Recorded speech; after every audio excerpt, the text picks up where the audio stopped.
Hey friends, are you struggling to push endgame content, considering paying for a boost because you just can't get into groups? Feeling locked out of the hardest content in World of Warcraft? Not sure what you need to do to take yourself to the next level? Well, this video is for you. This video is going to focus mostly on Mythic Plus, as the way that gearing is set up in Shadowlands, Mythic Plus is a far more efficient and consistent way of gearing up than raiding, and for most people, it's how you're going to spend the majority of your time in the game. However, these tips will apply equally to raiding and to Mythic Plus content. And with that, let's get into the video. 1. Bring consumables. Our first tip is easily the simplest one to implement. And it may seem obvious, but you would be surprised at how many groups I go into that actually do not come prepared to a raid or to a key. These seemingly small bonuses individually are worth their weight in gold. Food, flasks, runes, oils, enchants, gems, these really add some extra punch to your character and can be the difference between killing a boss or wiping because too many DPS are dead. So, what are consumables? Well, each spec needs slightly different consumables, but in general, you will need a flask, food, a weapon oil or sharpening stone, an armor kit, a combat potion, an augment rune, enchants, and gems. And that list can, at first, seem fairly expensive, but each of these are worth their weight in gold. Every one you are missing is a detriment to your play and a detriment to your team.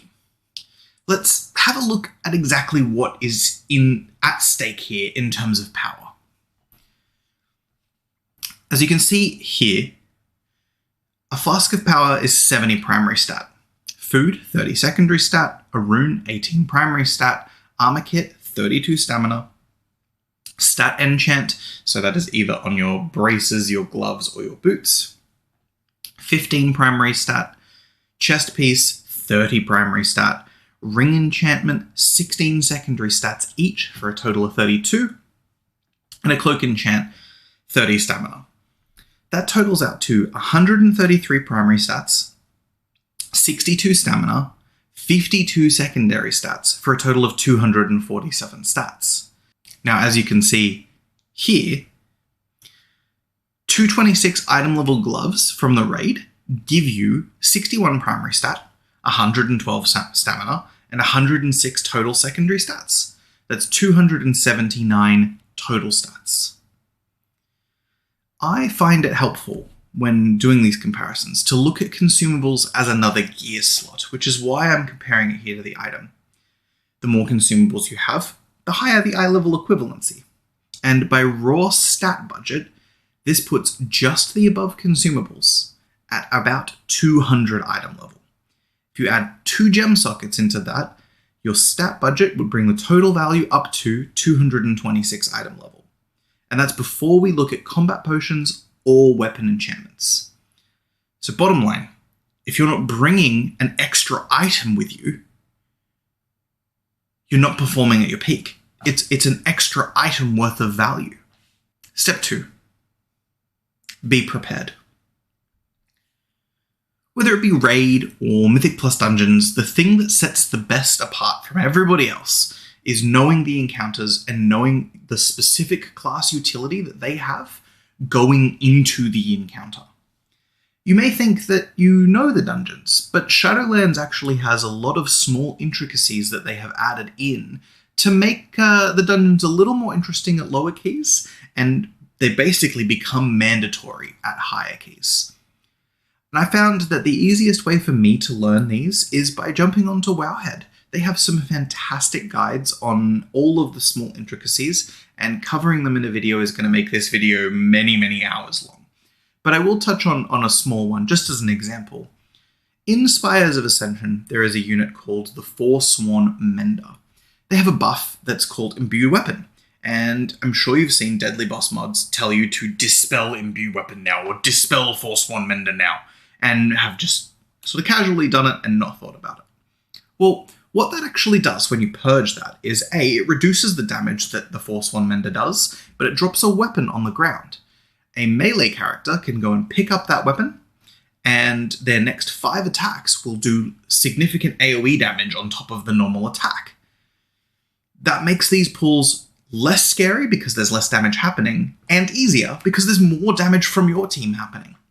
And that's just one of many of these small intricacies in the dungeons that just knowing them in advance can really improve your performance. The next part of being prepared is knowing the route and shot calling it. A good shot caller in Mythic Plus and in Raid is invaluable, but if you're uncomfortable with the idea of shot calling or you already have a shot caller in your group, that's fine.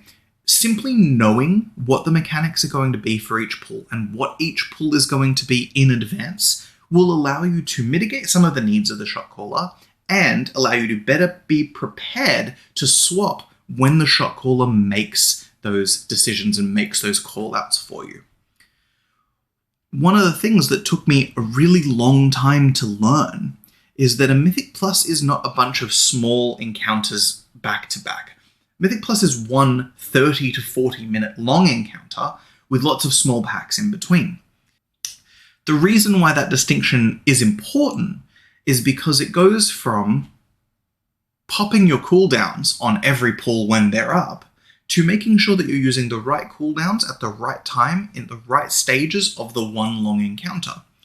For example, if you pull 3 mobs and you use your 3-minute cooldown and 2 minutes later the tank needs to pull 9 mobs, you're not going to have your 3-minute cooldown for that larger pull. Could you have used a 3-minute cooldown 1 minute earlier on a previous pack and then have it again for this larger pack? These are the decisions you need to know in advance so that you can appropriately use your cooldowns throughout the entire engagement. Now, how do you know what packs are going to get pulled in advance? Well, that's where we come to Mythic Dungeon Tools and Keystone Guru. This utility by itself allows you to, in advance, see the entire dungeon. What pulls are going to happen, what health each pack has, how scary each pack is, what special mechanics need to be dealt with and need to be looked at in advance. And these are things that you discuss with your team in advance. There are plenty of routes already available. In fact, Raider.io puts up new routes every single week for that week's affixes, so that you can see what pulls become scary with the new affixes and what pulls need cooldowns and where to use them. Links to both Keystone Guru and Mythic Dungeon Tools are in the description so that you can have a play with them, along with Raider.io's weekly route page, as it's a great place to start learning routes if you're not confident in creating your own just yet. But I do recommend have a look through them. Have a look through what the recommended routes are for the week. You'll probably learn some interesting pulls, and to be fair, most pug groups are probably going to use those meta pulls. Step 3, reflection. To start off with, after each run that you do, after each Mythic Plus, after each raid encounter, you should be looking at your logs. Warcraft Logs is a tool in your arsenal that genuinely has no equal. It's extremely easy to set up, it's extremely easy to use, and it allows you to go back and evaluate your performance in all forms of content in WoW, Mythic Plus and raiding. If you died at any point in a dungeon or in a raid, you need to go into your log and figure out why you died, so that you can figure out what to do differently next time, how you can prepare for that in the future. There's nothing worse than dying again and again and again to the same mechanic. Now, if you know why you're dying to the mechanic, happy days. You can improve. You can figure out how to not die to it in the future. Ask your friends, ask your team, ask other people that are playing the same class as you, ask your guild. What is it that I am doing wrong here? But if you don't look through your logs, you'll never know where it is and what specific mechanic you're dying to. Now, below is an example of one such encounter. We wiped on this fight, and at the time when we wiped, our response was, what happened? We basically got one shot. As you can see, looking through the logs, this was actually easily preventable had we been prepared for it. So first off, in this log, you can see here, at around the 10-minute mark, we had a total player wipe, so all 5 players died. Zooming in, we can see in this 60-second period that we took 18,000 damage per second across the entire party. Now, that is an unreasonable amount to expect a healer to be able to heal through. So that means that that damage either needs to be interrupted, prevented entirely, or mitigated in some way. So, drilling into it, what actually caused this amount of damage? Well, this graph from the same period shows just the damage from one ability. It's called Soul Corruption. It's about 4,700 damage per second across the group over this 60-second period, and it's dispellable. So, given this group had 3 priests in it, we could have mass dispelled it and removed 4,700 damage from the group instantly. Now, at the same time, Soulstorm gave us another 4,700 damage per second. Now, that damage cannot be interrupted, but it is amplified by a curse, which could have been removed with Mass Dispel, or by a mage or a druid. In the absence of those options, we also had a Death Knight, who could have used Anti-Magic Zone, which would have mitigated a lot of this damage also. So we've just removed 2 lots of 4,700 damage. That brings us down to 8,700 damage over a 60-second period. Now that could have been covered by a healer cooldown. 1 extra ability used, in this case Mass Dispel, and we would have saved us almost 6 minutes in this run. That includes run back time, time wasted on this pull, and the additional time that you add to deaths. 6 minutes is the difference between timing a dungeon and not timing a dungeon in a lot of cases. 6 minutes is a massive amount of time. Step 4. The right state of mind. The final tip is one of the most important. Getting tilted in a game severely impacts your performance. Have you ever been in a group and someone is just being a negative Nancy the whole time? You pulled extra pats, you're doing garbage, they have that elitism helper add-on. It just messes with your frame of mind. It gets under your skin. You feel like you're not performing to your best, and you beat yourself up over every single mistake, and that hurts your performance even more. It becomes a self-fulfilling prophecy. Instead of beating yourself up while playing, and this is a difficult thing to do, and it takes a lot of practice to do, but instead of beating yourself up while playing, practice letting those mistakes go in the moment and revisiting them later. You need to continue on and then reflect on how to play better. Don't let that moment mistake get under your skin. There is time for it later. And so long as you train your brain to understand that it will get to have a look at it later and figure out how to fix it, you play better in that moment. A friend of mine who used to play in an orchestra gave me this tip. If one orchestra player plays the wrong note, nobody notices. The audience does not notice. But if they play that wrong note and then they loudly yell, "Fuck!" the audience notices.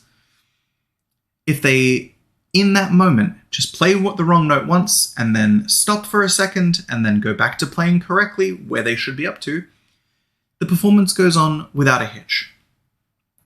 If they play a string of bad notes in a row, you'll notice.